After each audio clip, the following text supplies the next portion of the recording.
de notre interface riche. J'appelle en fait à la barre Mitsu, tout de suite.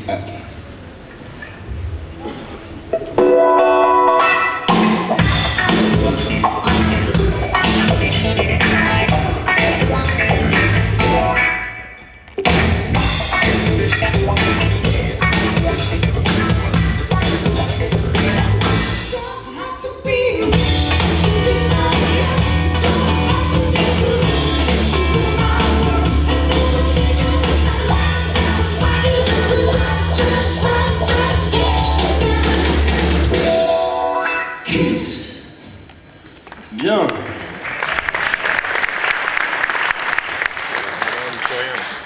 Bravo à eux, bonjour à tous.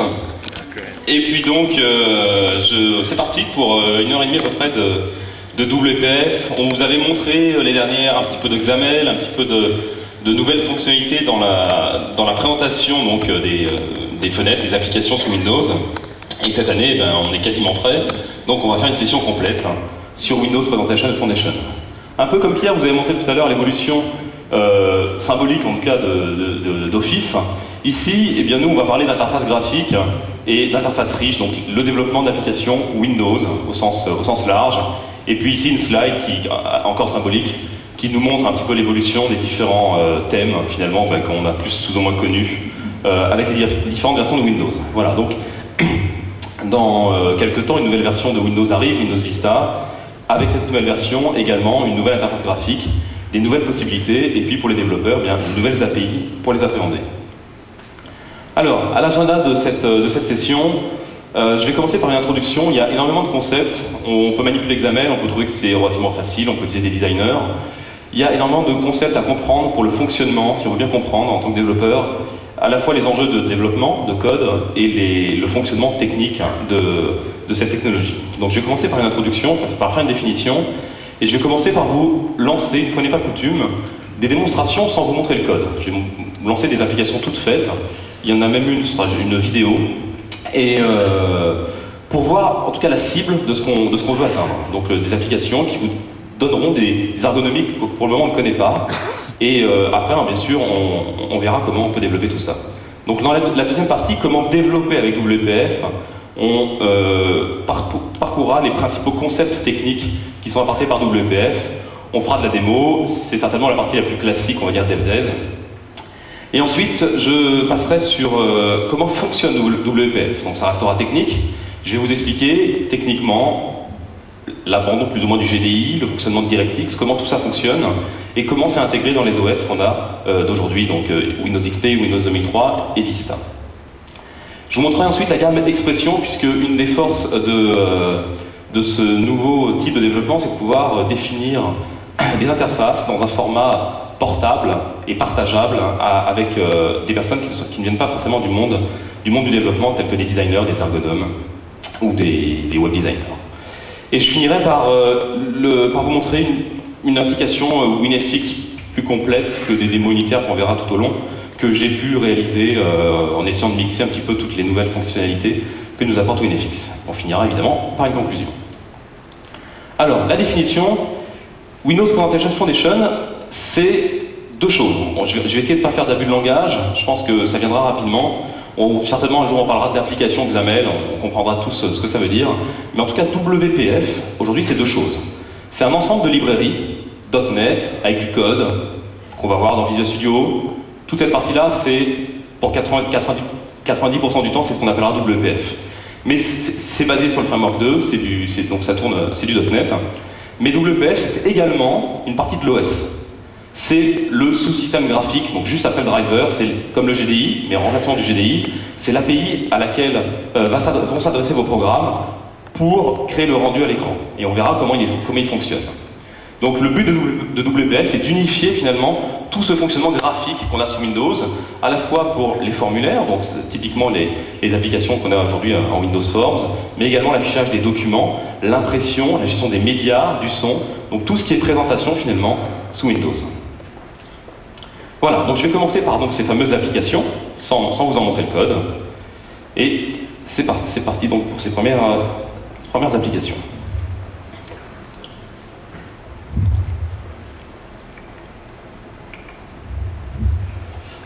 je suis sur Windows XP, code tout à fait classique, j'ai installé WinFX et je vais vous montrer quelques démonstrations. Je commence par une petite vidéo, je vous explique tout de suite après pourquoi c'est une vidéo. Voilà, donc ici c'est une application qui a été développée par Microsoft avec North Face. Donc c'est il crée des habits de sport. Et là on est tout simplement dans leur première page, c'est une application Windows, ce n'est pas du web. Et nous sommes dans le menu. Le menu en effet ici est composé, les entrées de menu en tout cas sont composées par des vidéos qui sont mappé sur un cylindre et l'utilisateur, comme dans tout menu, peut choisir les différents éléments de son menu, voir déjà un peu les détails, et donc là c'est même un peu plus que c'est une vidéo. Et puis, une fois qu'il aura sélectionné l'élément de menu sur lequel il veut entrer, eh bien c'est une interface, hein, c'est sensible à la souris. Il va cliquer sur la vidéo pour rentrer dans ce menu. Donc là on voit déjà une ergonomie qui est assez peu courante. Ici, la personne donc, va cliquer et rentrer dans le menu. Donc là, on rentre dans le menu, l'affichage arrive en plein écran.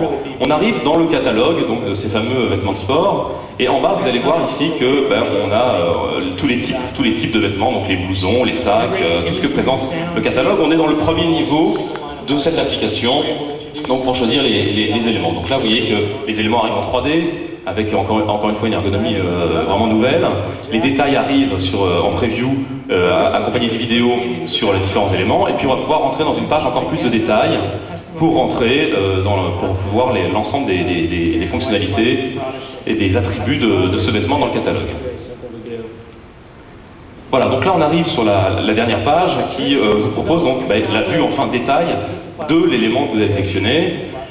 WPF apporte quelque chose qui est très important, c'est un affichage vectoriel. Donc vous savez sous Windows que l'affichage n'est pas vectoriel, les références sont physiques par rapport aux pixels. Ici l'affichage en bas par exemple, c'est une animation vectorielle, les vidéos là-haut sont incrustées, les textes sont également vectoriels. Ça veut dire quoi? Ça veut dire que quelle que soit la résolution, ce fameux problème qu'on se traîne un petit peu depuis des années, quelle que soit la résolution de votre écran, vous êtes sûr d'avoir cet affichage-là, avec ce ratio, avec cette taille de fonte, avec l'animation vectorielle qui est redessinée, qui ne pixelise pas, puisque c'est du vectoriel.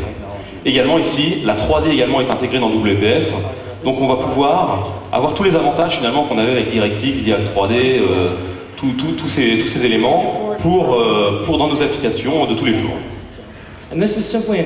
Voilà, je vais arrêter la vidéo là-dessus. Et je vais passer à d'autres petites démos qui sont un peu plus unitaires, mais qui représentent bien les avantages et les nouvelles caractéristiques que propose WPF. Je vais commencer par un petit jeu que je pense vous connaissez tous. C'est un puzzle. Je vais en faire directement l'exécution pour que vous compreniez. Donc je pense que tout le monde a joué au moins une fois à ce type de jeu. Le développeur, ici, ce que je tente de vous montrer dans cette démonstration, c'est que le développeur, lui, il a un niveau de design qui est proche du mien, c'est-à-dire proche de 0, et il a simplement posé les boutons, tels qu'on les connaît aujourd'hui dans Windows Forms. Il a codé le fonctionnel de son application, c'est pas très compliqué, il faut qu'il mélange, et puis il faut déplacer les éléments, et puis c'est tout.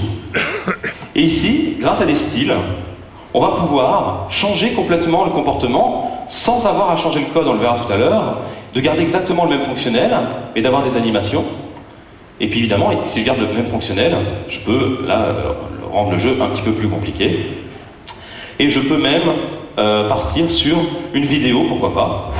Donc là j'ai lancé une vidéo, l'algorithme reste le même, vous l'avez tous compris maintenant. Je peux mélanger la vidéo. Là évidemment le jeu devient un petit peu plus compliqué. Mais donc ça montre bien ici de manière visuelle ces différents avantages. On peut également faire de la 3D et bien sûr mélanger le puzzle. Là, ça devient vraiment très compliqué. Voilà, donc le but qu'on essaye d'atteindre, c'est vraiment de rester simple pour le développeur et de fournir à des gens avec des outils de design ou d'ergonomie le travail de rendre l'application le plus jolie possible, la plus ergonome possible. Encore une démo qui montre un petit peu cette même fonctionnalité. Voilà, le développeur a fait son application quasiment, j'ai envie de dire, en blanc. Et ici, suivant, c'est une fenêtre de login, suivant tout simplement l'utilisateur, imaginons qu'il personnalise sa fenêtre de login, et tout simplement ici en sélectionnant, eh bien, on a des vues qui sont complètement différentes. Ici, Je vois que le textbox, j'ai pu même le tourner, en faire une rotation, les boutons. Donc il y a une apparence, un look and feel qui est complètement différent. Encore une fois, juste en changeant un style. Donc vraiment, ça n'impacte pas le code. Même après design, le développeur peut reprendre son code et il restera nul, c'est juste des styles qui lui sont affectés. Il y a également un moteur d'animation qui est fourni dans WPF. Donc animation, je ne parle pas forcément de faire des jeux, je parle de changer les propriétés de n'importe quel objet suivant la cadence d'un timer. Donc ça, on peut plus ou moins le faire, mais aujourd'hui dans WPF, c'est une nouvelle librairie, elle a été entièrement repensée, et toutes les propriétés sont animables. C'est-à-dire qu'on va pouvoir les brancher sur des timers, et ne plus rien gérer. On va dire que on voudrait que l'animation dure tant de secondes, que la valeur de cette propriété va aller de 0 à 100. Peut-être c'est une rotation, peut-être c'est une translation, peut-être ce genre de choses ici, comme je peux vous le montrer. Donc ici, en effet, ça peut, au niveau de l'ergonomie, être très sympathique, que visuellement, on voit quand on clique sur un élément qui part vers la pression ou qui part vers la poubelle, pouvoir l'animer. Et donc ça, c'est vraiment des nouvelles ergonomies qu'on va pouvoir coder très facilement en WPF. Voilà, je vais repasser sur les slides. Alors, je vais vous expliquer doucement, mais ça montera au fur et à mesure, comment arriver à XAML, à ce format externalisé de définition des interfaces. WPF, c'est avant tout des API. Quand vous installez WinFX, ça installe WPF sur votre poste, ça déploie des DLL, comme on a les DLL des WinForms, comme vous avez le Framework 2, et ces API, donc WPF, avant tout, ce sont des API. Ne l'oubliez pas, et vous allez voir après qu'avec XAML, ce qu'on peut en faire. Donc je vais vous faire une première démonstration qui est vraiment de niveau Hello World, et qui va vous montrer l'architecture de base. Vous allez voir que c'est assez ressemblant de ce qu'on fait aujourd'hui avec les Windows Forms. Et puis ensuite, je vais vous parler d'externalisation d'interface. Je vais dire, bon, cette application, elle ressemble à une application Windows Forms, et puis aujourd'hui, comment je ferais si je voulais externaliser la définition de mon interface dans une application Windows, une application riche, donc en WinForms par exemple. Voilà, donc là je vais vous faire deux petites démos pour vous montrer, pour illustrer ces deux points. Je vais commencer par le Hello World.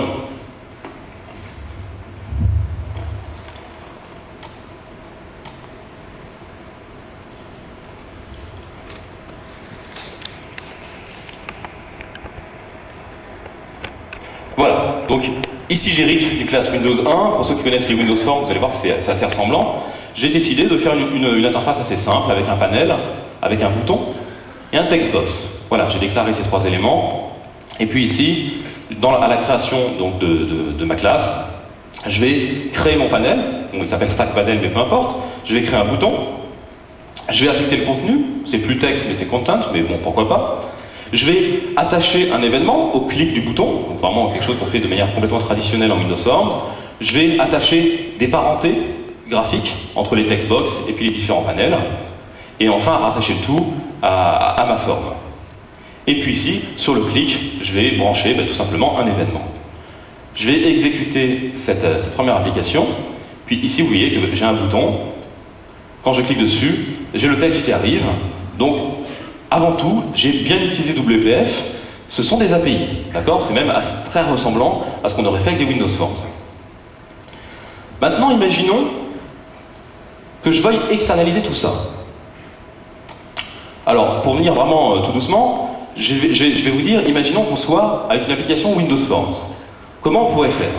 Alors, j'ai fait un petit exemple ici. J'ai une application avec une interface quelconque, vraiment très quelconque d'ailleurs. Et puis ici, j'ai implémenté la sauvegarde. J'aimerais faire persister la définition de cette interface sur le disque. J'ai fait un save. Et ici, je l'ai mis en dur, hein, comme tout bon développeur dans ces deux points. Bon, vous voudrez pas. Et ici, donc, j'ai fait une petite sérialisation. Donc, j'avais plein de contrôles graphiques imbriqués les uns dans les autres, des panels qui contiennent des boutons, qui contiennent des sous-panels, etc. Et donc, je les ai parcourus en cascade. Donc, ça, c'est vraiment très facile à faire. Hein, quelques boucles for sur controls, et on arrive à ça. Et pour chacun des contrôles, j'ai stocké son type, son texte, ses coordonnées, quelques propriétés communes.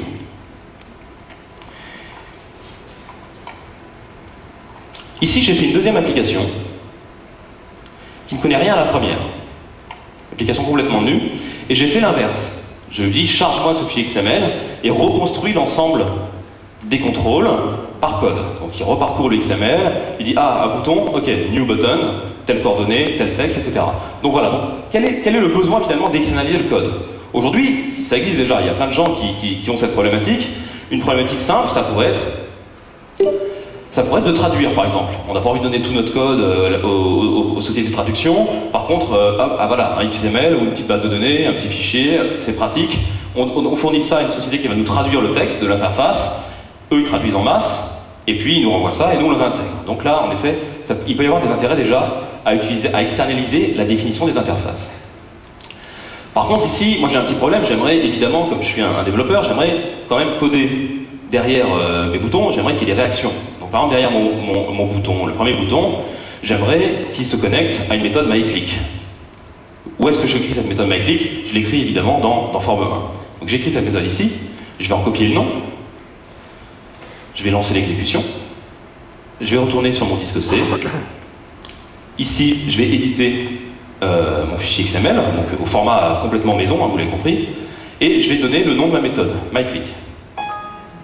J'enregistre, je reprends mon application, je lui demande de charger, et cette fois, si je clique sur le bouton 3, ben, j'ai bien réussi dynamiquement à la rebrancher à mon code. D'accord? On sait qu'on a de la réflexion dans .NET, peu importe comment j'ai exactement codé ça, vous pourrez regarder les sources, mais en tout cas, avec relativement peu d'efforts, j'ai réussi à externaliser dans un programme la définition de mon interface. Finalement, on se rapproche un peu d'un modèle qu'on a en SP.NET. On a avec le code behind et le flux, on a un modèle de texte qui va définir notre interface, qui va référencer des contrôles, et puis un code behind qu'on va pouvoir référencer avec la syntaxe que vous connaissez. Alors, un autre point ici, évidemment, le fichier XML, il n'est pas hyper pratique à design. Enfin, il n'y a pas de design, il n'est pas pratique à utiliser.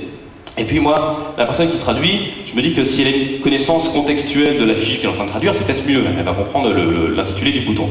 Donc ici, donc là c'est un petit peu hors catégorie, mais par rapport à ce qu'on regarde aujourd'hui, j'ai fait un petit designer ici, donc je peux basculer mon application, donc là on n'est pas dans Visual Studio du tout, hein. Pendant son exécution en design, je vais pouvoir réagencer les contrôles, comme si j'étais dans Visual Studio. Et puis ici, quand je serai satisfait, puis donc, par exemple la personne qui traduit s'aperçoit que c'est plus long ou plus petit, elle va pouvoir en même temps redéfinir mon interface. Et regardez bien l'application qui est derrière en train de tourner. Quand je ferme, je réimpacte mon design. Et ici, si je fais save, je réécris le fameux fichier XML. Donc j'ai l'équivalent d'un designer. Tout ça, on va voir que c'est intégré dans WPF.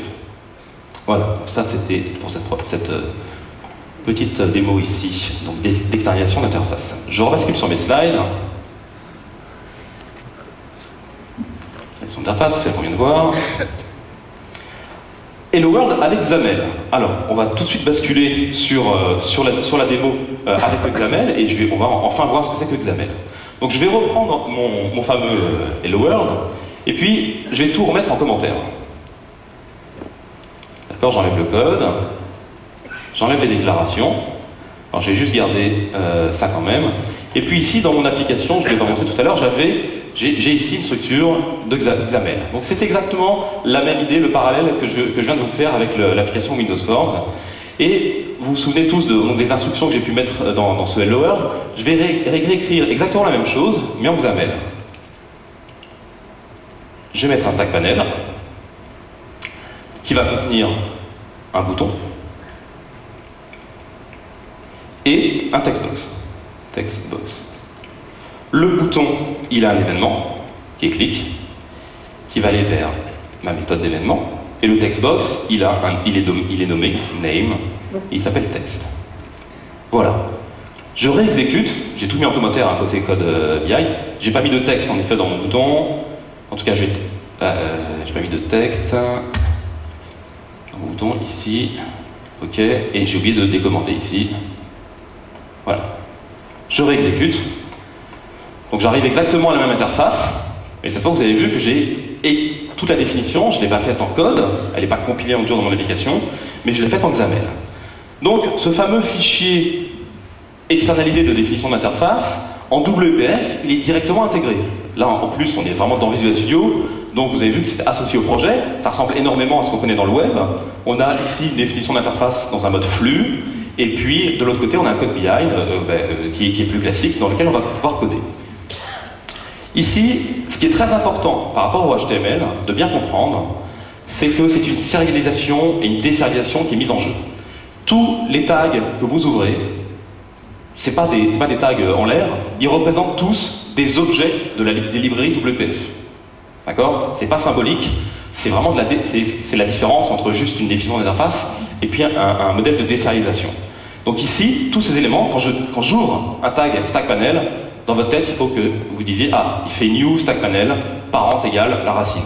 Ensuite, à l'intérieur, j'ai ma bouton, on associe la parenté, on fait un new button et on déclare un objet. Tout ça, c'est du code qui, au final, est compilé à la volée avec le mécanisme de .NET. Je vais basculer sur mes slides. Alors, comment ça marche? Donc, on a un modèle les modèles de compilation et d'exécution, on va zoomer un petit peu dessus. Ce modèle ici, j'ai commencé par le plus complet, c'est-à-dire le mode mixte, un petit peu comme on a dans le web. On peut très bien faire du XAML only. J'ouvre un fichier texte, je tape le fil de XAML, je le lance, et ça va fonctionner, on le verra tout à l'heure. Je peux très bien faire code only, c'est ce qu'on a vu tout à l'heure dans la première version. On peut faire mixte, certainement la version la plus intéressante pour tous, surtout avec le modèle, l'habitude qu'on a avec ASP.NET. Les applications navigateurs, alors on va commencer à rentrer dans les avantages maintenant d'un tel modèle. Si on définit tout en XAML, c'est du XML, c'est du texte surtout. D'accord? C'est du texte, c'est donc portable, on peut l'encoder en UTF-8 par exemple, on peut le faire traverser un réseau, et évidemment l'idée, on y arrive, on peut le faire exécuter par un navigateur à distance. Tout simplement, si ce fichier XAML, je le dépose dans un répertoire IS que j'expose au monde du web, je pourrais y accéder avec un navigateur. On va rentrer ensuite dans Visual Studio, je vais vous expliquer quelles sont les différentes étapes de la compilation. Alors, ok, donc on a vu qu'on avait du code, on avait des librairies, on a de nouvelles fonctionnalités. Maintenant, XAML, à quoi ça peut servir? Donc là, je vous ai pris un exemple de la localisation. C'était un exemple, peut-être pas forcément le meilleur, mais parmi d'autres. Et en effet, quels sont les différents autres métiers qui pourraient être intéressés de partager avec le monde du développement un tel format de définition d'interface? Eh bien, la modélisation 3D. En effet, tous ceux qui ont énormément de matériel 3D, comme on a vu tout à l'heure, des définitions d'avions, d'hélicoptères, de camions, etc. Les animations, en effet, les logiciels d'animation. Les graphistes, bien sûr, qui vont vouloir bénéficier de ce format vectoriel. L'édition électronique, l'impression. Tous ces formats-là sont très proches d'un format XAML. Et XAML va être un vrai pivot pour ces gens qui ne sont pas des développeurs, pour rejoindre le monde du développement. Donc évidemment, pour nous, XAML, ok, ça représente du code. Vu des autres personnes, c'est un réel pivot dans l'ensemble du domaine du développement. Alors, ces mécanismes de sérialisation, j'ai envie de dire là pour le moment, ça a marché tout seul. Hein, on était en Visual Studio, bon, on a fait compile, pas trop ce qui se passe, et puis on a vu que ça marchait. Ces mécanismes de sérialisation et de désérialisation, ils vous sont fournis, vous, en tant qu'API, pour le développeur. Alors, je vais reprendre une autre démo qui s'appelle sérialisation, mais cette fois XAML. Je vais récupérer un petit bout de code qui est ici, la définition d'un bouton. Je vais lancer l'exécution de mon application. Voilà mon application. Ici, c'est une zone de texte dans laquelle je peux taper. Je vais y coller la définition de mon bouton. Et puis ici, j'ai gardé un maximum d'espace sur ma fenêtre pour pouvoir afficher le rendu de la désérialisation de ce bouton. En effet, ici, qu'est-ce que j'ai fait? Qu'est-ce qu'il y a dans ce bouton? Le texte qui est en bas, je l'interprète pour le transformer en instance. Donc c'est exactement la désérialisation. On passe d'un mode texte à un mode vivant instancié. Donc ici, c'est un bouton. Je clique dessus. Bon, c'est pas super visuel. On va mettre du texte, ok. On va lui mettre des marges. Je vais le redésérialiser. Et là, on est bien d'accord, c'est un bouton. C'est pas du dessin, c'est un bouton tel New Button, comme on aurait fait en Windows Forms. Donc en effet, ce modèle, il est vivant. On peut donc imaginer d'injecter dynamiquement du XAML dans une application qui est en train de tourner. On peut également accéder au moteur de sérialisation, qui est à l'inverse. On a des composants vivants qui sont instanciés, ils sont en mémoire. Et je vais pouvoir dire, tiens, toute cette branche, j'aimerais l'avoir en texte.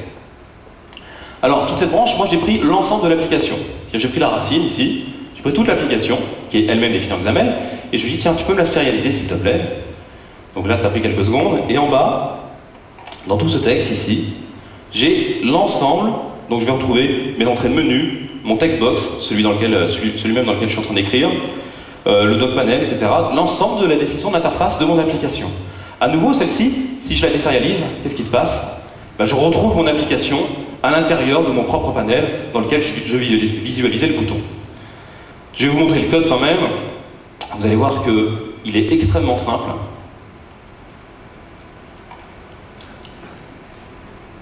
Ici, pour ceux qui ont déjà fait un peu de sérialisation XML, donc read, write, d'accord, donc on va pouvoir lire et puis enregistrer. Bien, tout simplement ici, XAML Writer, cette classe, permet de sauvegarder quoi? N'importe quelle instance visuelle, un bouton, un panel, avec toute son arborescence de contrôle qu'elle contient, je la voudrais en texte s'il te plaît, et ça m'envoie du texte. D'accord? Là, ici, il m'a fallu un peu plus de code pour lui passer un reader, mais tout tient ici dans exactement la même chose, c'est-à-dire XAML Reader. Je lui donne du texte, donc là il voulait un flux, et ça me renvoie un élément visuel de XAML. J'ai plus qu'à la déposer dans ma grille, et vous avez la démo que vous venez de voir. Donc tous ces mécanismes sont fournis dans WPF.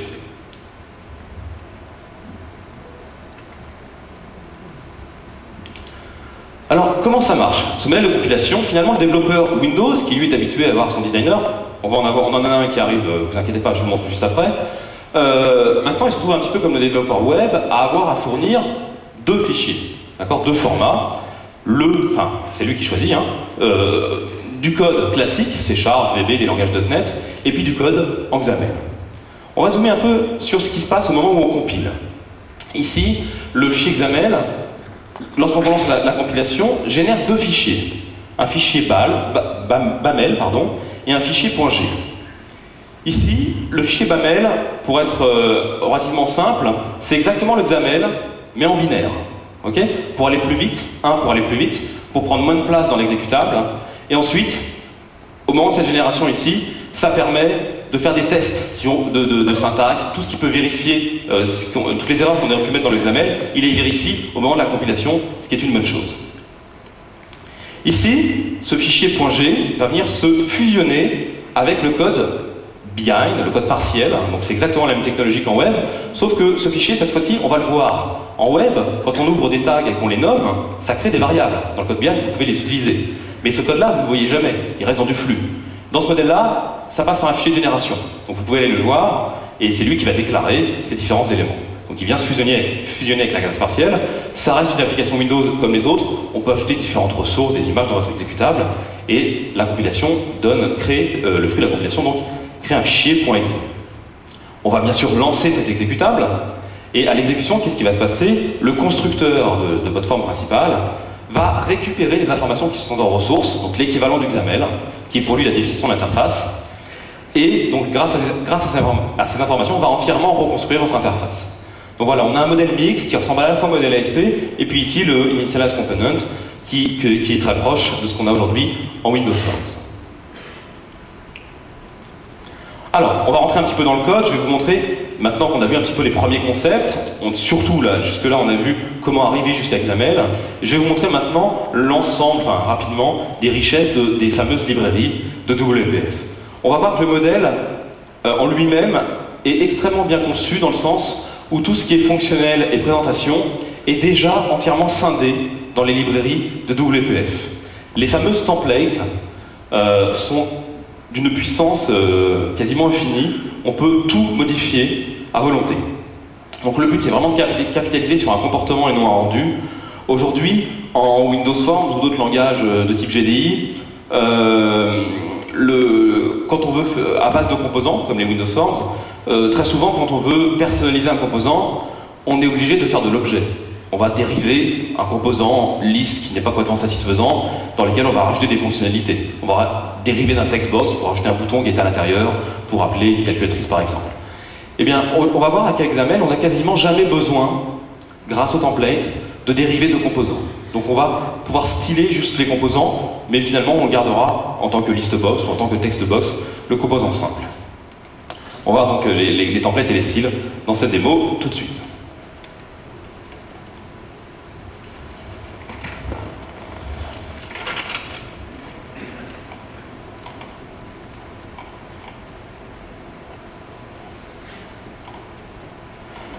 donc ici j'ai deux éléments. J'ai mon fichier XAML, maintenant qu'on le connaît bien, et puis mon code BI, enfin la classe partielle, le code design qui est associé.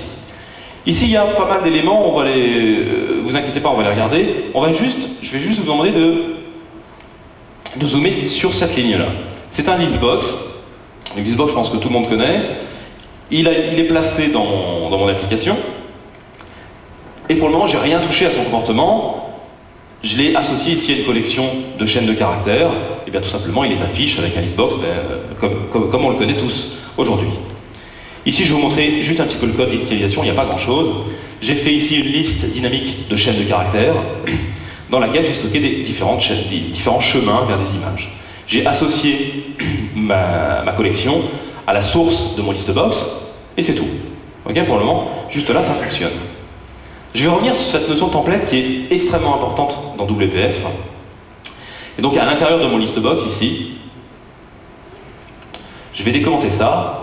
Et le listbox, comme tous les composants visuels de WPF, ont une propriété qui s'appelle template.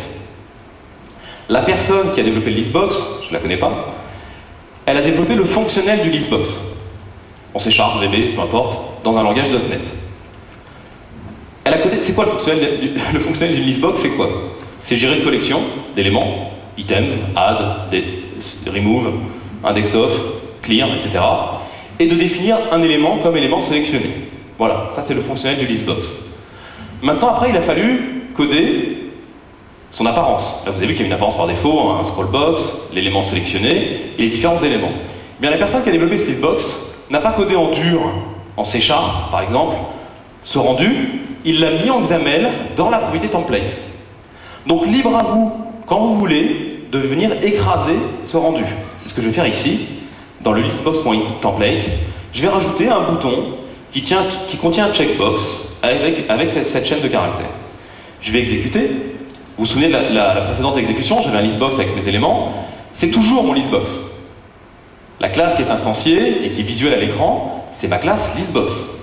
J'ai changé son template, c'est-à-dire l'ensemble de son affichage. Maintenant, son affichage, c'est un bouton qui contient un checkbox.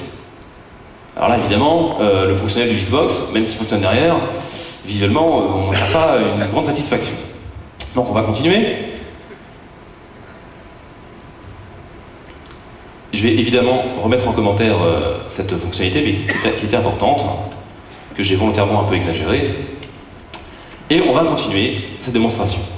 Ici, j'ai mis du texte. Bon, ça c'est facile, on sait le faire, on sait trop que trop le faire. Je vais le mettre en commentaire. Et ma nouvelle liste ici, je vais en mettre une nouvelle. Je vais mettre une collection d'images. Alors, image dans WPF, c'est le composant visuel. C'est le picture box qu'on a en Windows Forms. D'accord? Ce picture box, donc ici j'ai une méthode qui m'aide ici, qui s'appelle getImage, qui va me construire le picture box avec comme image les différents chemins que je vous ai fournis ici. Et puis, c'est toujours le même code ici. Cette collection, je la donne à items.source. Le listbox en Windows Forms ne peut afficher que des textes. Ici, c'est entièrement composable. À quelques erreurs près. Ah, j'ai dû mettre en commentaire un peu trop loin. Voilà, j'ai encadré le listbox. Voilà. J'exécute. Et ici, mon fameux listbox, voilà, j'avais du texte. Maintenant, j'ai mis des composants à l'intérieur. XAML WPF est entièrement composable. Donc j'ai toujours le même fonctionnel, mais il n'y a pas de problème. Je peux mettre des composants en tant que item de mon listbox. Par contre, j'aimerais quand même améliorer ce rendu. Je vous rappelle que c'est un peu le but ici, avec tout ce travail qu'on a fait avec XAML. Et la personne, toujours, que je ne connais pas, qui a développé le listbox, elle était un peu plus fine que juste laisser la propriété template. Elle a créé un item template. Elle s'est dit, si quelqu'un veut personnaliser juste l'affichage d'un seul item, que moi je répéterai autant de fois qu'il y a de composants, alors elle a créé une propriété qui s'appelle item template.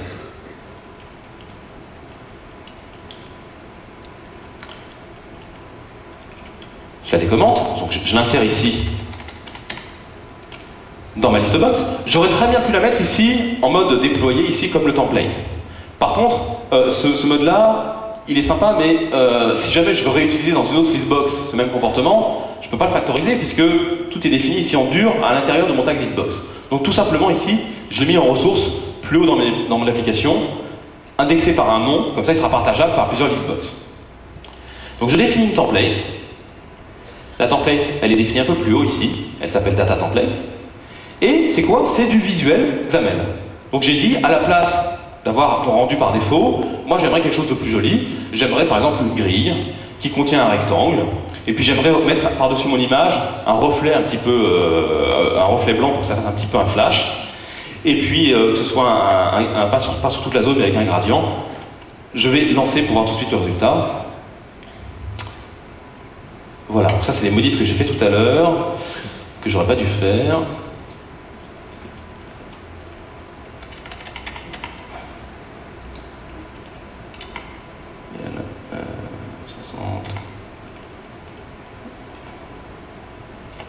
Voilà, je réexécute. Voilà. Donc ici j'ai mon rendu.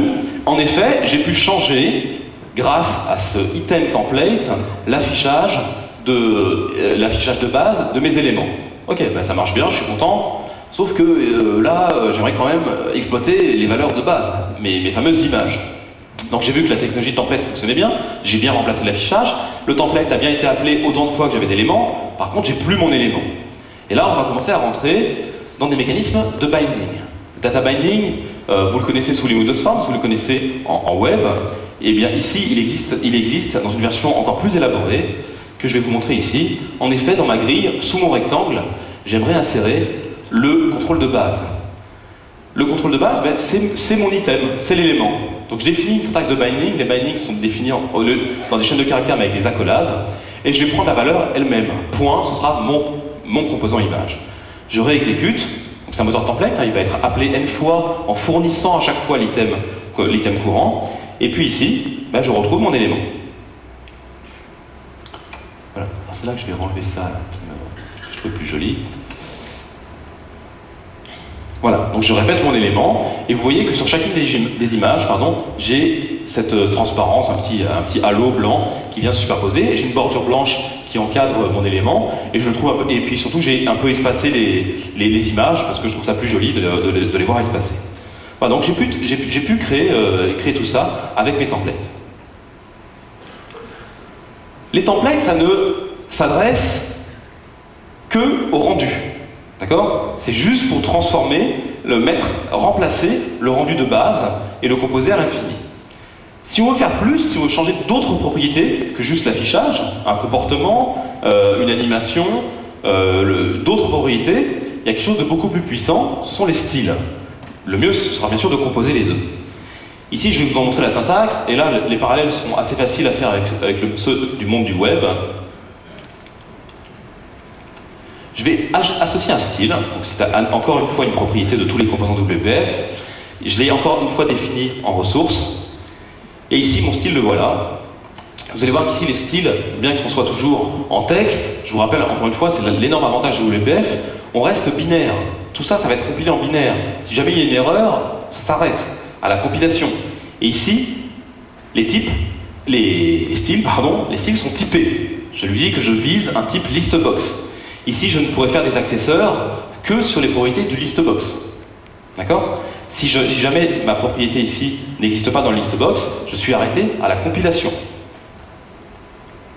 Ici, donc, on peut mettre des setters. La syntaxe, je ne vais pas m'étendre dessus, elle est relativement simple. Property, j'aimerais changer l'opacité avec la valeur 0.5, donc à demi visible, et donc à distance grâce à un style de mon composant. Le style est appliqué à mon listbox, donc là c'est vraiment comme on le connaît dans le monde du web, et vous voyez ici que les composants sont devenus un peu opaques et transparents. Et donc, par le style toujours, j'ai pu affecter également mon item template. L'item template ici, je l'ai affecté par le style, donc de manière globale, je vais pouvoir complètement dire, ben voilà, maintenant, le seul changement qui est impacté sur mon listbox, c'est d'avoir ici un style affecté. Derrière, on peut tout changer. Le visuel, le comportement, des triggers sur les événements, des bindings, on peut vraiment tout changer. J'aimerais maintenant voir que cette listbox serve de sélection et puis de voir l'image en zoom, en plein écran, dans la partie principale de mon écran, sur ma démo. Donc ici, je vais rajouter un petit bloc qui est prêt ici. Voilà. Qu'est-ce que j'ai fait ici? J'ai déposé principalement une image en zone centrale et j'ai rajouté un petit peu de dessin autour. On va le commenter ensemble. Je réexécute tout ça. Et voilà, donc j'ai déposé mon composant image. L'opacité, il faudra, je pense, à l'enlever ici. Et puis j'aimerais, quand je clique sur les différents éléments, avoir, bien évidemment, bon là c'est pas très compliqué, avoir l'image en position centrale. Je prends 2 secondes ici pour enlever l'opacité. Voilà. Donc comment je peux faire? Allez, je vais le faire à la façon Windows Forms. Je veux manipuler ce composant image, je vais le nommer déjà, main image. Je compile, une fois compilé, j'y ai accès dans mon code behind. Et puis ici, je vais associer l'événement item change. Donc là encore, ça se fait dans XAML. Donc sur le changement de sélection de mon list box, j'aimerais appeler une méthode du code behind list item change. Je me retrouve ici. Qu'est-ce que je fais ici? Mon main image, je lui associe la source de l'élément sélectionné. Ok? Ça, j'ai envie de dire, c'est comme je le ferai aujourd'hui en Windows Forms. Et en effet, ici, dès que je vais changer les éléments, ça change l'affichage principal. Mais je peux faire mieux. Je peux faire du binding à nouveau. Ici, mon composant de main image, je vais mettre cette affectation en commentaire. Et puis ici, je vais dire, voilà, mon listbox, il s'appelle listbox 1. Ici, mon composant image, sa source, donc exactement ce que j'ai fait dans mon code, je vais lui dire que c'est un binding sur un élément qui s'appelle listbox 1. Et quel est le chemin d'accès à la propriété voulue? C'est selected item, point source. J'exécute. Ici, automatiquement, le binding est associé. Je n'ai plus à raisonner événement. J'ai branché une fois pour toutes le binding. Et comme le binding est vivant, bidirectionnel, à chaque fois que je changerai la valeur, que le selected item changera, eh bien, l'image pointe dessus à travers le binding et automatiquement sera notifiée et changera sa valeur.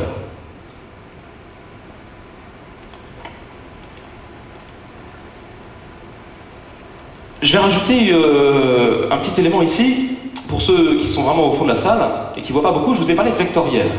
Donc là, bon, ok, c'est peut-être vectoriel. Pour moi, on a vu un affichage 2D classique. Et ici, j'ai rajouté 2 composants. Ici, dans un status bar, donc en bas de mon application, j'ai rajouté 2 sliders. C'est quoi les sliders? Sliders, c'est, vous allez voir comme Windows Forms ici, ce sont ces deux petits composants. Donc, composants très simples, on leur donne un min, on leur donne un max, et puis on bouge et on a la valeur. J'aimerais associer des transformations à l'ensemble, enfin à l'intérieur de mon application. Donc ici, mon DocPanel, qui est un des conteneurs principaux, je vais lui affecter une transformation sur son rendu. Je vais lui affecter 2 transformations, donc je fais appel à un groupe de transformations. Je vais lui affecter un agrandissement, donc sur X et sur Y, d'accord, dans les 2 directions, et également une rotation. Là encore, pas besoin d'aller de coder des événements comme on l'aurait fait en Windows Forms, je vais le binder. Je vais dire que ce facteur de grossissement, sa valeur, c'est celle du slider 1.value. Donc comment j'ai fait ici? Dans la valeur, dans le grossissement sur les X par exemple, je l'ai bindé au slider 1 sur la propriété value. Sur les Y, j'ai mis la même valeur pour avoir un agrandissement qui conserve le ratio. Et puis ici, sur l'angle, j'ai donc associé la valeur value du slider 2. Les valeurs, je les fais varier tout simplement de 0,1 à 10 pour la valeur de grossissement, et puis 0 à 360 pour les degrés. J'exécute à nouveau mon application. Et ici, l'affichage vectoriel, en effet, je vais pouvoir grossir mon interface à volonté. Évidemment, là, si on regarde session, par exemple, on voit tout à fait que c'est pas du bitmap, c'est vraiment vectoriel, puisque ça ne pixelise pas du tout. Et puis, je vais pouvoir, donc là, ça reste une option quand même dans vos applications, pouvoir faire des rotations sur l'ensemble du rendu, si j'ai envie de voir mon application à l'envers, par exemple. Alors, évidemment, tout le fonctionnel continue de marcher, puisqu'il est complètement indépendant du type de rendu. On est tous d'accord. Voilà, vous allez pouvoir faire des applications de gestion vraiment nickel.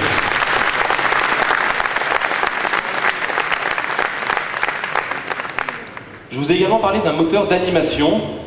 Le moteur d'animation donc est intégré dans WPF et là encore, à travers XAML, on va pouvoir le référencer.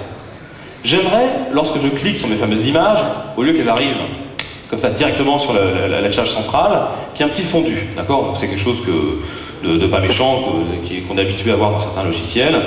Et puis ici, donc, comment je vais faire? Ben, toujours dans mon list box, je vais associer un trigger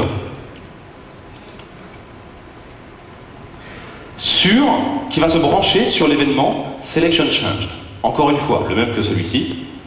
Et je vais lui associer une action, donc à chaque fois que l'élément aura changé l'élément courant aura changé dans mon list box, je vais choisir comme action le démarrage d'un storyboard. Storyboard, donc ça va me servir à faire des animations.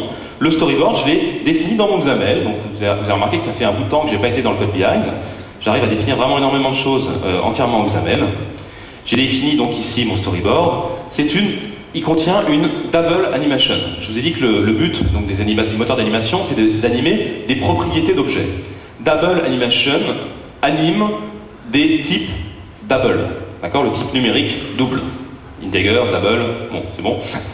Donc ici, je vais l'animer de quelle valeur à quelle valeur? De 0,3 à 1. À quel objet? Mon objet main image. Sur quelle propriété? Sur l'opacité. Et s'il te plaît, j'aimerais que ça dure une demi-seconde. J'exécute. Et donc ici, à chaque fois que je clique sur une nouvelle image, j'ai ce fondu qui arrive, sans encore une fois que j'ai eu à coder en code behind.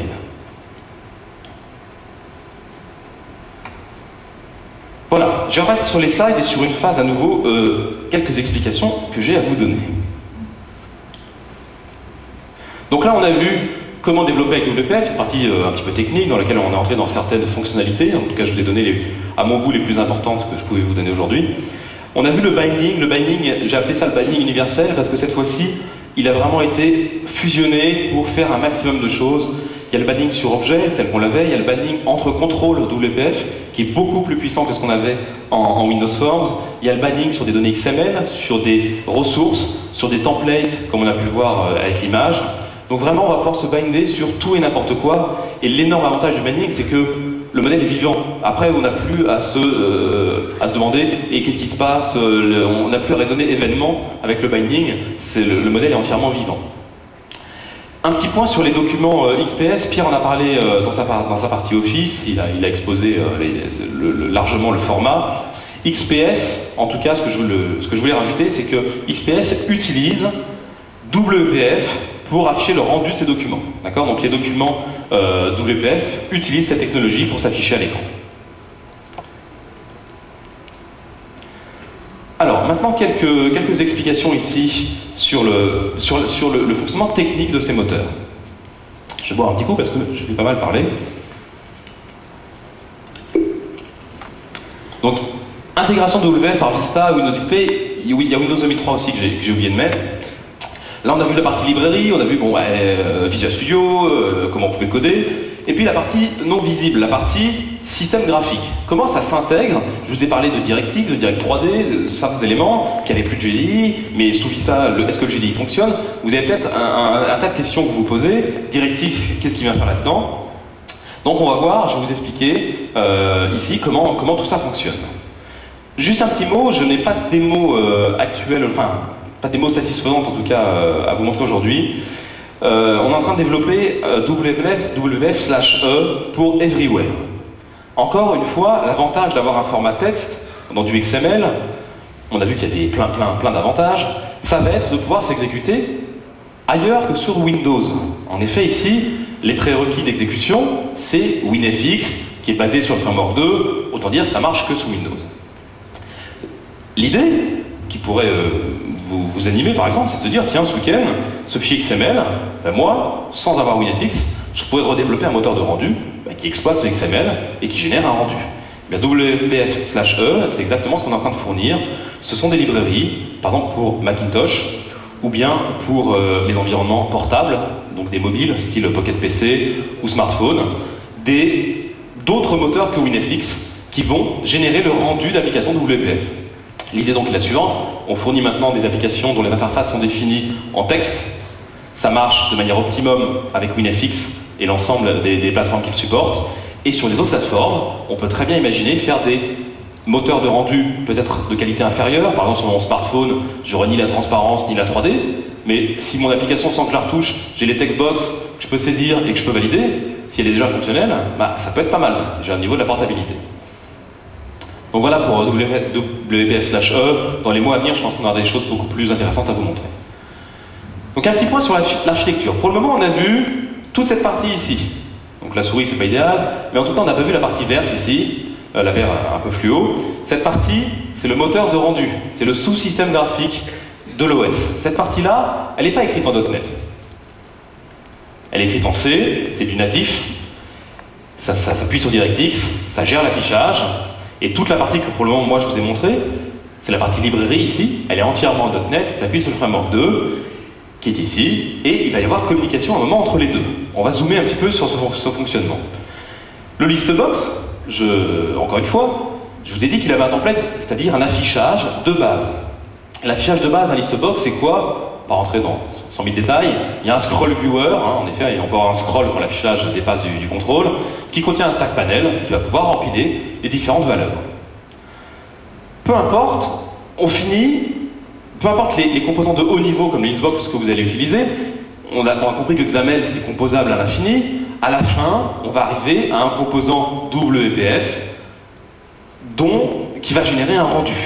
D'accord, dont le travail est de fournir un rendu. Donc les éléments de base, eux, ne sont plus composés d'autres éléments à un moment, ils génèrent un rendu.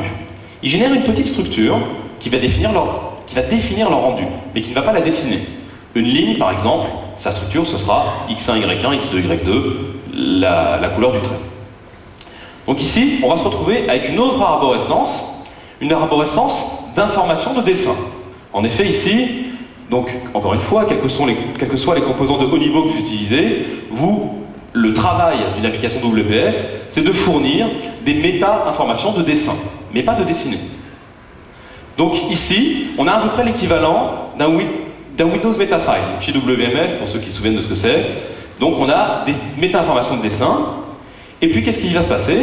Je vous rappelle que ici, la ligne noire symbolise la fin de cette application, donc c'est mon application donc avec son thread de rendu, et va passer la main à l'autre partie de WPF, celle qui n'est pas en .NET, qui n'est pas dans notre application, le système quasiment, on peut le définir comme ça, qui va lui récupérer ces informations de dessin et finir par les envoyer à l'écran sur une surface DirectX. Je reviens ici en arrière sur mon slide. Ici, je suis en train de vous dire que cette application WPF, son travail s'arrête quand elle a fini de générer ses structures de dessin. Donc j'aime bien faire des caricatures un petit peu. Une application WPF n'est donc pas une application graphique. Bon, j'exagère un petit peu, c'est l'application graphique par excellence, mais elle ne dessine pas. C'est pas elle qui dessine. Elle envoie via une couche ici de rerouting, ici, de transport, et je vous ferai une démo tout à l'heure en fin de journée.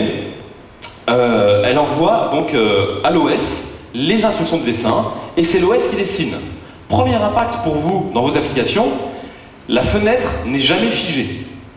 En effet, aujourd'hui, une fenêtre GDI, on sait que si à un moment il y a un long traitement qui prend le processus principal, qui occupe le processus principal de l'application, le dessin est figé. Si on la superpose, on enlève la fenêtre, on a l'impression que c'est planté, puis ça reprend 10 secondes après si le traitement durait 10 secondes.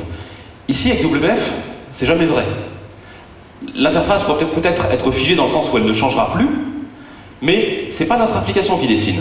Ici, c'est quelque chose qu'on ne maîtrise pas du tout. On sait qu'on lui envoie des informations qui synchronisent un peu les deux données. Ici, c'est du DirectX. Il y a un framerate, lui, il affiche en boucle. Il affiche en boucle, même si lui est occupé. D'accord? Petit point technique, les animations que je vous ai montrées tout à l'heure sont exécutées par votre application et non pas par le système. Donc éventuellement, si votre application, à un moment, sur le clic d'un bouton, consomme du temps et vous avez une animation en cours, elle s'arrêtera ou elle sera ralentie. D'accord? Mais elle n'est pas autonome. Fonctionnement de WPF à l'intérieur des OS. Je vais rebasculer sur sur la 4. Ici, 4. Voilà. Je suis sur Windows Vista. C'est l'OS qui intègre aujourd'hui le mieux les applications WPF. Elles fonctionnent très bien sous XP. Toutes les démos que j'ai faites jusque-là sont sous XP. Ici, je vais vous montrer une démonstration GDI. Je suis ici sous Windows Vista. Vous avez vu qu'il y avait la transparence qui était activée. Vous avez vu les Windows Tab avec les éléments en 3D tout à l'heure. Je peux désactiver ce moteur. CTRL-SHIFT F9 pour ceux qui testent la bêta. Vous voyez que je n'ai plus de transparence. Et puis adieu toutes les petites previews modernes. Ici, je me retrouve dans un affichage qui techniquement est quasiment identique de celui que vous avez sous XP. Ok ? J'ai fait une petite application ici, d'assez haut niveau comme vous pouvez le voir, qui va dessiner à l'écran un nombre non négligeable de lignes, de manière aléatoire, dans des couleurs aléatoires. Et là, je vais vous exposer une des problématiques extrêmement connues des GDI. Le redessin prend du temps et du processeur. Ici, si je décale ma fenêtre, vous avez vu, c'est pas beau. Hein. On est tous d'accord, je pense. Mais c'est exactement ce qui se passe ici quand on a des applications qui consomment. Et pourtant, la machine est puissante ici. Ici, on revoit le redessin, la logique de redessin apparaître. J'ai mis un petit nombre aléatoire, regardez-le ici. À chaque fois que le fameux paint est appelé, vous voyez, la valeur change. D'accord ? Ça, il n'y a pas de problème. Enfin, c'est comme ça que le GDI fonctionne. Je vais réactiver sous Vista la transparence. D'accord ? Donc le thème qu'on appelle Aeroglass. Je vais relancer mon application GDI. Le GDI fonctionne sous Vista, pour répondre à la question que j'avais posée tout à l'heure. Heureusement, 90% des applications, même plus, installées de base dans Vista sont en GDI. Comment fonctionne le GDI sous Vista ? Ici, en réactivant la transparence, l'ensemble de mon bureau est devenu une surface DirectX. Vous êtes toujours dans Windows, Vista. Nous sommes dans un immense jeu, non je ne l'ai pas dit, dans une technique d'affichage qui utilise exactement DirectX. Et le GDI pourtant fonctionne, comment il fonctionne ? Ici, première chose un peu troublante, vous regardez le numéro aléatoire ici là. Je n'ai plus de paint. Alors il y en a peut-être certains qui sont trop jeunes dans la salle, mais pour les autres, ça fait quand même 20 ans qu'on programme avec le paint. Alors est-ce qu'il n'y a plus de paint ? Et puis ici, il y a toujours le paint, puisque mon code est branché que derrière le paint. Qu'est-ce qui se passe ici ? Pourquoi le paint n'est plus invoqué ? Allez, j'arrête le suspense. Les applications GDI, même qui ont 10 ou 15 ans, fonctionnent toujours sous Vista, elles s'exécutent, le système leur notifie un paint, elles exécutent le paint, mais toutes les instructions de GDI, de Vista, dans ce thème-là, sont interceptées et redirigées vers un bitmap qui n'est pas à l'écran. Donc les applications GDI sous Vista, dans ce mode-là, ne dessinent plus à l'écran. Première chose. Cette espèce de double buffer, c'est géré par l'OS. C'est complètement indépendant de l'application, il n'y a aucune recompilation, je ne parle pas de ça. Ici, je suis dans une surface DirectX. Donc, pour l'afficher, l'OS fait donc dessiner l'application dans un bitmap hors de l'écran et va mapper ce bitmap sur l'intégralité de la zone client de la fenêtre, comme il mapperait une texture dans un jeu en DirectX. C'est la même technologie. Et là, on commence à se dire, ah d'accord, je comprends comment ça fonctionne ça. Je suis déjà en DirectX dans l'intégralité du bureau, et ici, les applications GDI dessinent dans un bitmap. Ce bitmap est utilisé à la bonne volonté de l'OS pour le mapper en différents éléments, et ce bitmap, comme il est existant, comme l'OS le maîtrise, pas la peine de rappeler le paint. En effet, ici, quand il y a un redessin nécessaire, il le connaît le bitmap. Windows, c'est pas du double buffer comme si c'est vous qui l'aviez programmé. Windows connaît ce bitmap, pas besoin d'invalider. Donc, conclusion technique immédiate, ça consomme un peu plus de mémoire. Certes, on a tendance à avoir de plus en plus de mémoire. Les avantages évidents, on est en DirectX, on utilise toute l'accélération matérielle apportée par les cartes graphiques. On utilise la mémoire vidéo des cartes graphiques. Et surtout, un avantage qui libère énormément le processeur central, on a beaucoup moins d'invalidation que sous les anciennes versions de Windows. En effet, les redessins, avant, ils utilisaient le CPU. Maintenant, on utilise la mémoire et la carte graphique. D'accord ? Donc ça allège énormément le processeur central, puisque tout le GDI, je vous le rappelle, n'utilisait pas l'accélération matérielle, mais utilisait le processeur central.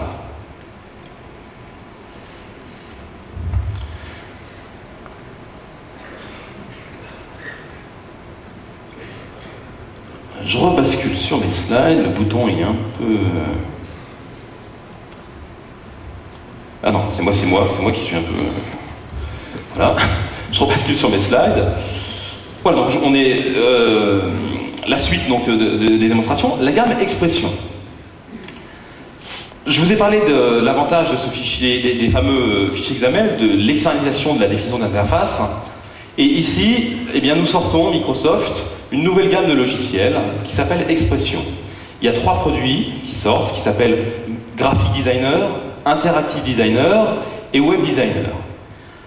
On a un format enfin externalisé qui s'appelle XAML, comme je vous l'ai montré à l'instant, et on a 3 produits qui se placent chacun dans des domaines différents. Graphic Designer, c'est un logiciel de dessin qui mélange à la fois des capacités bitmap et des capacités vectorielles. Donc vraiment le logiciel de dessin. Interactive Designer, c'est un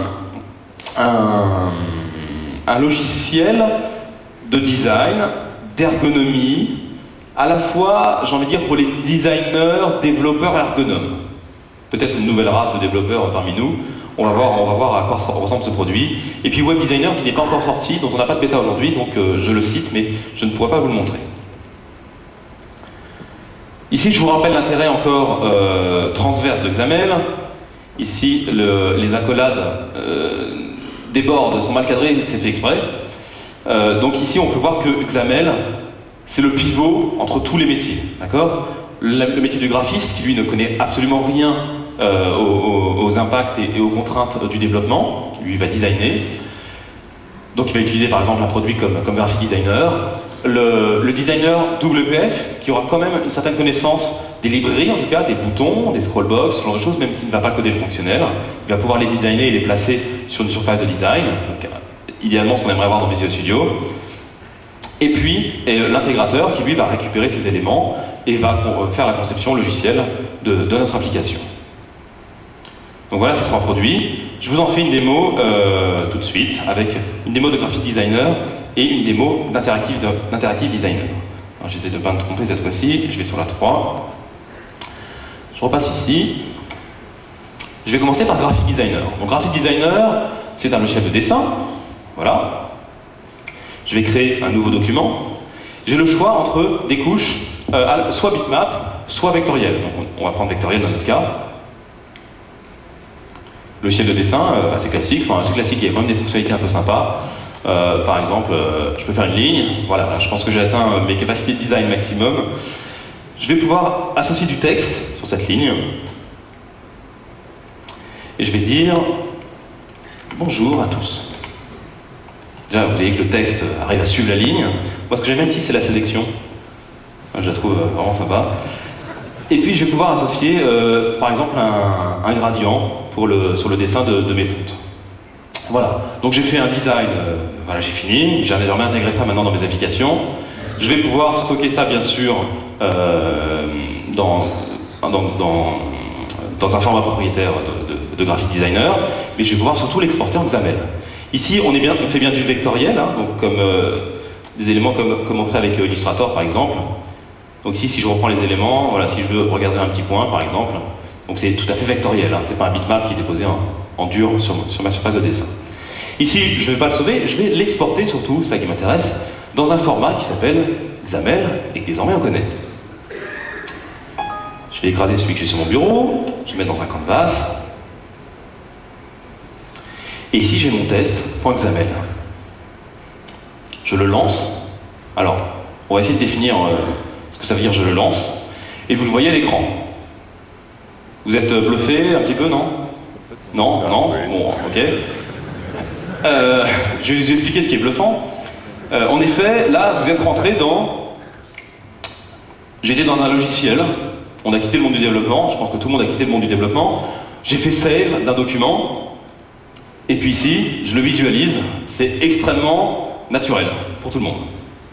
Alors, la petite chose ici, c'est que si j'avais choisi comme format d'export PDF, par exemple, ça aurait marché. Mais pour avoir ça, à l'écran, il aurait fallu que j'ai sur ma machine d'installer le reader PDF. Ici, je n'ai pas de reader. D'accord? Le fichier XAML, je vous le rappelle, c'est du code. D'accord? Donc, qu'est-ce qu'a fait Graphic Designer? Il m'a sauvegardé du XAML, des instructions. Je n'ai pas besoin de reader parce que le fichier XAML, que vous considérez comme un document, c'est une application. Et là, on commence à mélanger document et applicatif. C'est du code. Je vais encore exagérer, Graphic Designer, c'est un générateur de code. Quelque part. D'accord? Et en effet, la seule contrainte, c'est d'avoir WinFX installé sur la machine, mais vous n'avez besoin d'aucun reader. WinFX installe par défaut un plugin dans Internet Explorer, l'affichage se fait dans Internet Explorer, et vous avez compris que si ces lettres et ce dessin est arrivé à l'écran, c'est par code. C'est draw, line, de temps à temps, de temps à temps, une courbe de Bézier, des fontes, et tout ça, ça s'affiche. D'accord? Donc ça, c'est un point extrêmement important de XAML. Je vais vous montrer un élément qui est intéressant également, et qui pour moi définit bien le domaine d'application de Graphic Designer, surtout par rapport à Interactive Designer. C'était quoi l'affichage? Je m'en souviens déjà plus. C'était bonjour à tous. Je recherche le texte bonjour dans le fichier XAML, et je ne le trouve pas. Pourquoi? Parce que Graphic Designer, c'est un outil de dessin. Il ne connaît pas le texte. Il n'a pas affiché le texte, il l'a dessiné. B, pour lui, c'est un ensemble de courbes. D'accord? Voilà le positionnement de ce logiciel. Je vais lancer un deuxième logiciel qui s'appelle Interactive Designer.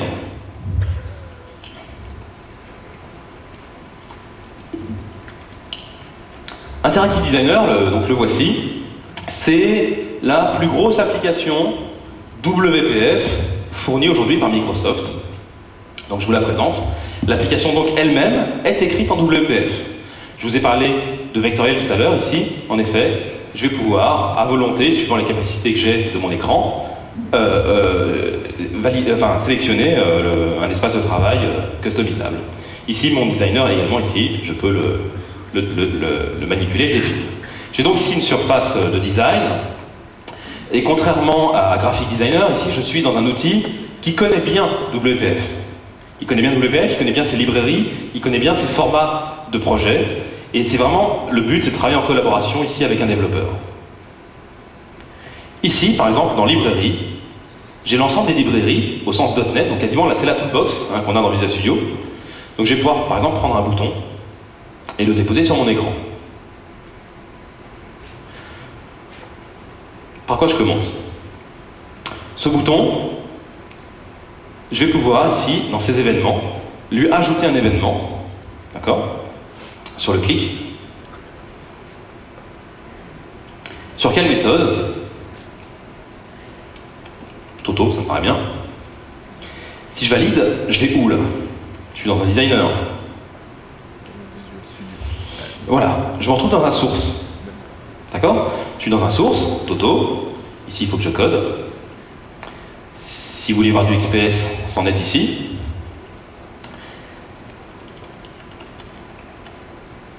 J'ai même l'IntelliSense. Ils sont bien bossés, les petits gars, là. Et puis ici, je vais faire coucou. J'ai donc du code. J'ai ma scène en XAML. Enfin, définie ici, j'ai ma scène de mon designer. Et également ici, j'ai le XAML. Donc je suis quasiment dans Visual Studio, limite mieux que dans Visual Studio. J'ai le designer, la surface de design, le XAML et le code associé. Donc évidemment ici, quand je manipule, quand je change des valeurs, mon XAML est impacté de manière bidirectionnelle comme on a avec les Windows Forms. Et je peux même, project, build, je peux compiler et je peux tester également. Je peux lancer l'application. Je clique sur mon bouton, ça affiche coucou, pas de problème.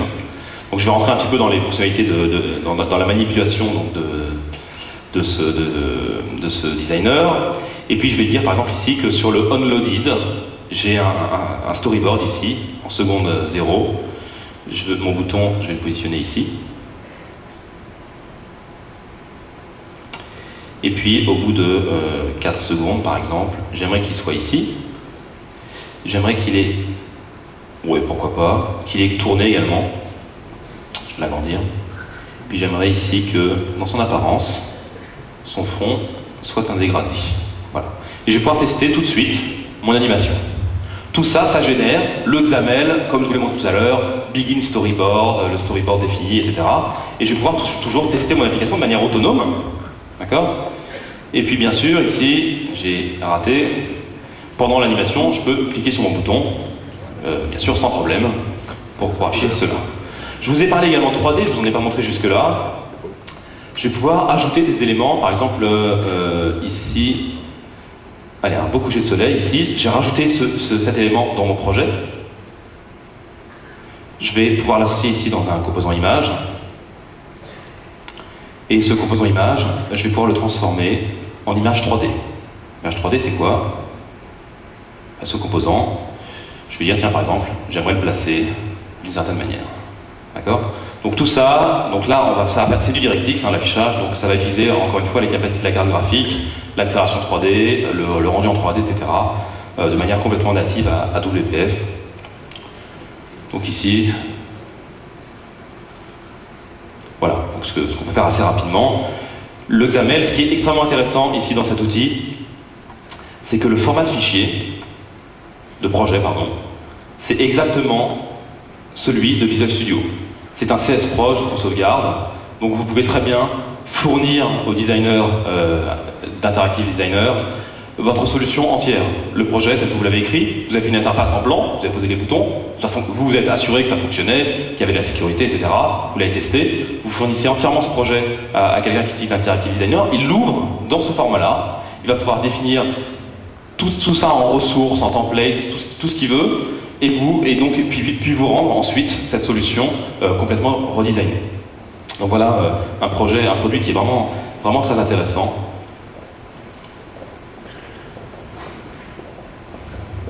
On approche de la fin. Je vais rebasculer sur mes slides. Donc on a vu l'approche déjà par XAML, on a vu que d'abord WPF c'était des API, on a vu donc comment on peut amener XAML, comment fonctionne XAML, on a vu l'intérêt de XAML, on a vu comment fonctionnait techniquement et physiquement dans les OS WinFX, on a vu que donc on avait des outils de design, et puis c'est vrai que les démos sont toujours un petit peu unitaires, je montre des points par point, il faut bien, et puis j'ai eu envie quand même de vous montrer, et voilà, j'ai oublié de redémarrer ma machine. Mince. Bon, je perds une petite minute, je vais parler pendant ce temps. Donc j'ai voulu faire le développement d'une application un peu plus complète de A à Z qui utilise WinFX. Donc j'ai utilisé WCF, la technologie de communication que vous a montré Pascal ce matin. Et puis je vais essayer donc de faire une application de type Remote Desktop. Donc Remote Desktop, c'est quoi? C'est voir l'écran d'un autre PC à distance sur mon PC, d'avoir une console. Donc il a fallu que je crée un serveur, il est là, il est en train de redémarrer, parce que je l'ai fait sur Windows XP. Et ce serveur, il va me permettre d'exposer un service WCF extrêmement simple. J'expose une seule méthode qui s'appelle getDesktopBitmap. Qu'est-ce qu'il fait? Il capture le bitmap ici de l'écran actuel qu'on a et il l'envoie à celui qui appelle la méthode. Donc là, ici, je vais avoir mon client, je vais avoir mon serveur, je vais lancer l'application console et puis ici, je vais visualiser ça. Je vais ici ouvrir mon projet, donc ça démarre à côté.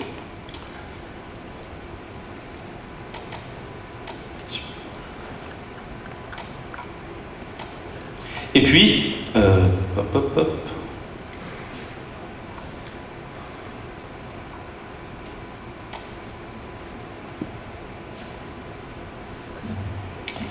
On démarre toujours. Voilà.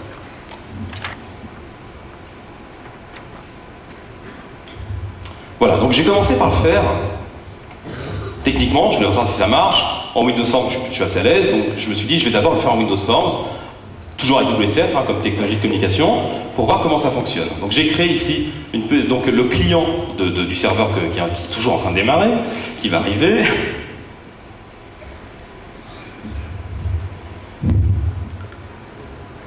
Jeff, tu manipules le barcode? fait une petite picture in picture. Voilà donc ma deuxième machine qui démarre. Ici donc j'ai mon serveur, bon c'est un grand nom pour ce serveur. Mon application WCF démarre ici, elle est en ligne de commande. On voit quasiment rien mais c'est pas grave puisque l'interface se limite à ça, mon serveur est démarré. Donc ici l'incrustation qui est faite, c'est Jeff avec les barcodes là, donc ça n'a rien à voir avec Windows, c'est une incrustation au sens vidéo qui permet de voir les deux machines. J'ai mon serveur ici, et puis ici j'aimerais voir l'image de mon serveur. Donc j'appelle getImage, j'appelle la fameuse méthode, et en effet ici dans mon application Windows Form, j'arrive à récupérer l'image, d'accord? C'est un bitmap, je le mets dans un picture box, et je le mets ici dans ma fenêtre. Ok? Et puis ici, si getImage, je l'appelle n fois, cadencé par un timer à 5-6 fois par seconde par exemple, ça donne ça. Donc j'ai lancé ici le timer, et puis Pascal manipule ici ma deuxième machine, et vous voyez que je vois ici les éléments apparaître sur mon application. Ça c'est du Windows Forms, et puis je me suis dit, bon j'ai envie moi de faire de la 3D, des machins, du WPF, et voyons ce qu'on peut faire avec. Donc je termine mon application, je vais toujours avoir besoin de toi Pascal, mais plus la peine de t'exciter. Ici, vous vous souvenez de l'application North Face que je vous ai montré au début, tout début de la session, avec l'entrée de menu là, moi ça m'a vachement plu, avec les éléments mappés autour d'un cylindre. Donc moi je me suis dit, je vais faire pareil, je vais essayer de faire pareil, et voilà donc je vais vous montrer les différentes étapes de mes développements. Et ici, donc j'ai commencé par faire la technologie donc, qui affiche ces éléments sur un cylindre, et puis ici les éléments, donc c'est une surface 3D, donc je peux me déplacer autour. Et le contrôle que vous voyez ici, c'est un list box. Vous aurez compris que c'est le contrôle de la journée. Et ici, je peux augmenter, ici je vais incrémenter le selected index. Et je vais pouvoir passer, avec un petit jeu de caméra, d'un élément à l'autre de mon list box. Typiquement ici, le item template ne m'a pas suffi. J'ai voulu tout changer dans l'affichage de listbox, donc j'ai bien écrasé, c'est un exemple, j'ai bien écrasé le template du composant, je garde ses fonctionnalités, le selected change, etc., mais je remplace tout. Voilà, première étape. Donc déjà, je m'étais un petit peu amusé. Et ensuite, ici, pour faire quelques tests, j'ai fait une deuxième version, dans laquelle mon item source, donc j'ai un premier listbox en place centrale, mon item source, c'est l'item source d'un autre listbox, qui lui a un design classique. Voilà mon listbox ici. Je peux toujours passer d'élément en élément dans mon listbox. Et vous regarderez ici que vous voyez que tout est actif. Mon textbox fonctionne, mon checkbox fonctionne, ma zone ici, là je change de selected index forcément. Et tout fonctionne de manière automatique ici sur mon listbox. Je peux passer du premier au dernier. D'accord? Vous avez vu également que j'ai inséré une vidéo. On peut voir que la vidéo ici,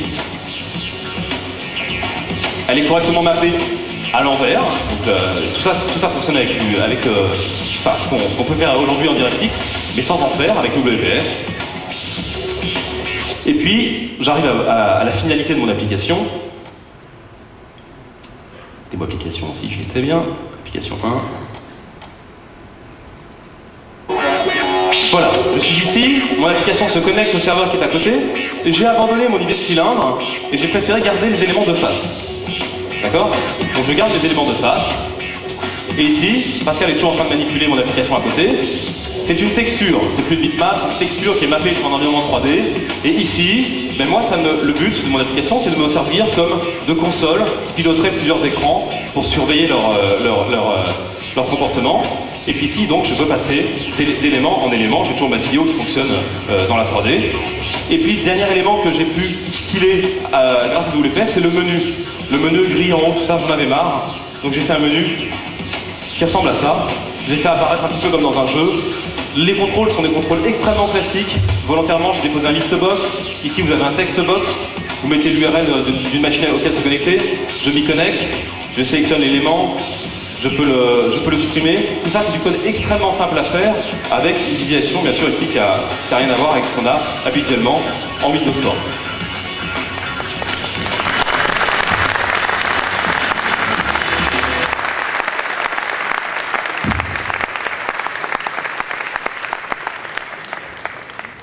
Voilà, je vous remercie. C'est quasiment la fin de... Je vais juste finir par une petite conclusion. Donc, c'est extrêmement intéressant ce qui se passe sur cette partie WPF. C'est extrêmement ambitieux. Je vais remettre un peu les pendules à l'heure. WF sort en version cet été, voire même un peu plus tard a priori, avec UniFX et Windows Vista. WPF, aujourd'hui, c'est le socle futur de toutes les applications Windows. On en est bien conscient, ça apporte énormément d'avantages. C'est pas que pour faire des applications qui ressemblent à des sapins de Noël. Il y a également énormément d'avantages, beaucoup moins de contraintes que le GDI a développé. Le rendu vectoriel, c'est extrêmement intéressant. Fini de se casser la tête avec les coordonnées physiques.